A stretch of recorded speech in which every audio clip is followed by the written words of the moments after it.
Selamat malam saudara-saudari yang terkasih. Sebelum tidur malam ini, saya Ibet Bingarsi akan berbagi renungan dari Pendeta Dr. Erastus Sabdono yang kali ini berjudul Hadirat Allah. Sering kita mendengar dan juga mungkin mengucapkan kalimat hidup di hadirat Allah. Apa sebenarnya yang dimaksud dengan hadirat Allah itu? Hadirat berasal dari kata hadir, yang artinya datang atau keberadaan. Secara umum, pengertian kata hadirat berarti kehadiran atau keberadaan. Hadirat bisa juga memiliki kesamaan arti dengan di hadapan atau di dalam kehadiran.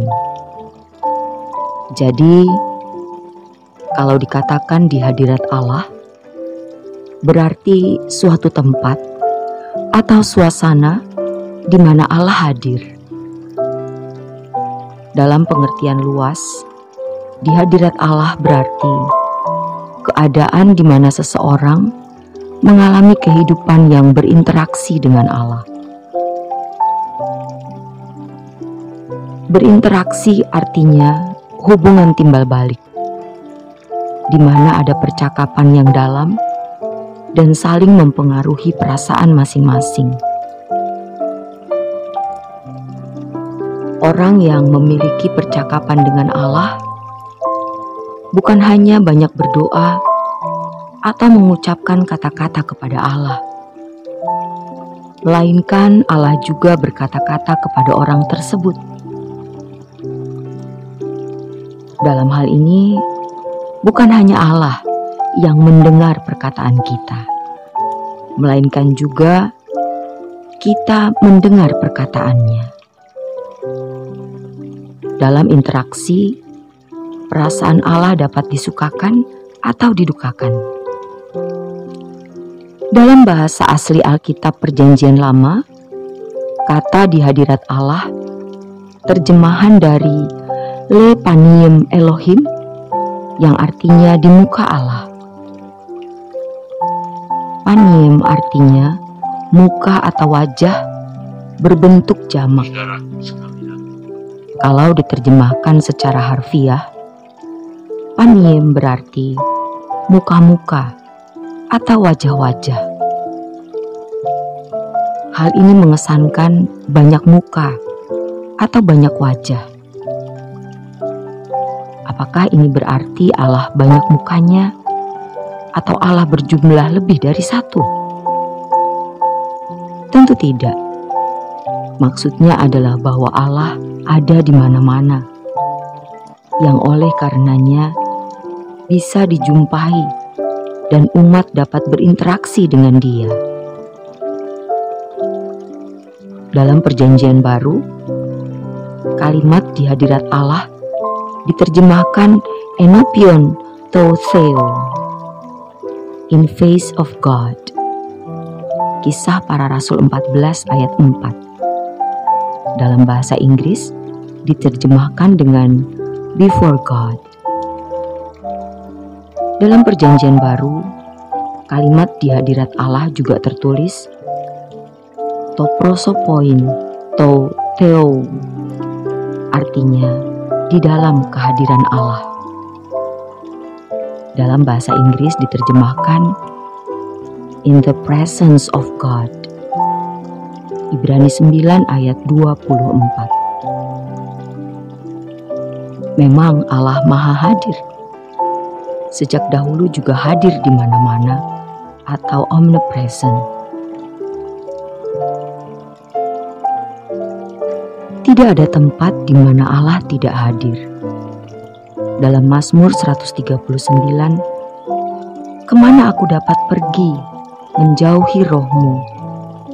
Kemana aku dapat lari dari hadapan-Mu? Jika aku mendaki ke langit, Engkau di sana. Jika aku menaruh tempat tidurku di dunia orang mati, di situ pun Engkau. jika aku terbang dengan sayap fajar dan membuat kediaman di ujung laut, juga di sana tanganmu akan menuntun aku dan tangan kananmu memegang aku. Ayat-ayat ini mengemukakan bahwa Allah bukan saja eksis, melainkan juga Maha Hadir. Karena Allah Maha Hadir, apakah berarti secara otomatis semua orang hidup di hadirat Allah? Ternyata tidak. Allah memang Maha Hadir, tetapi kehadirannya tidak dirasakan semua orang, sehingga banyak orang tidak mengalaminya. Tidak semua orang memiliki interaksi dengan Allah. Hal ini sama artinya bahwa tidak semua orang hidup di hadirat Allah. Mereka tidak hidup di hadirat Allah bukan karena Allah tidak hadir dalam hidup mereka, melainkan karena mereka tidak mau berurusan dengan Allah secara benar. Dalam dunia yang fasik, semakin banyak orang yang tidak hidup di hadirat Allah. Tanpa sadar atau secara tidak langsung, walaupun percaya Allah ada, perlakuannya terhadap Allah menunjukkan seakan-akan Allah seperti sebuah mitos, dan mereka tidak merasa perlu menghormati Allah, apalagi berurusan dengan Dia. Hidup di hadirat Allah adalah pengalaman nyata atau real, konkret, dan natural. Nyata atau real dan konkret artinya bisa dibuktikan, bukan sesuatu yang abstrak. Natural artinya sesuatu yang berlangsung secara alami, bukan dibuat-buat atau berunsur kepura-puraan. Bagi orang percaya yang mengalami hidup di hadirat Allah, hidup seperti ini sudah otomatis mengalir dalam hidupnya tanpa ia rekayasa. Dalam Alkitab, kita menemukan begitu banyak kisah mengenai orang yang hidup di hadirat Allah yang sama dengan hidup di hadapan Allah. Bagi mereka, pengalaman hidup di hadapan Allah adalah sesuatu yang berlangsung secara wajar dan bukan sesuatu yang dianggap istimewa, spektakuler, atau ajaib. Mereka memandang bahwa hidup di hadapan Allah dalam pergaulan dengan Allah adalah sesuatu yang biasa, irama hidup sehari-hari, natural. Hidup di hadirat Allah atau hidup di hadapan Allah inilah standar hidup yang wajar bagi umat pilihan Allah. Bagi mereka, bergaul dengan Allah adalah sesuatu yang wajar, yang menjadi bagian hidup mereka yang tidak terpisahkan. Mereka tidak perlu berjuang untuk menemukan Allah, sebab Allah sudah mereka temukan dan mereka alami setiap hari. Standar hidup seperti ini hampir tidak kita temukan di dunia yang semakin jahat. Kalaupun orang beragama, mereka tidak memiliki kehidupan yang mulia sebagai orang yang mengenal Allah yang maha mulia.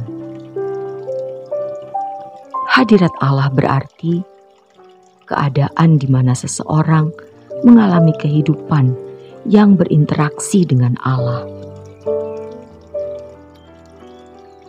Demikianlah renungan malam kali ini.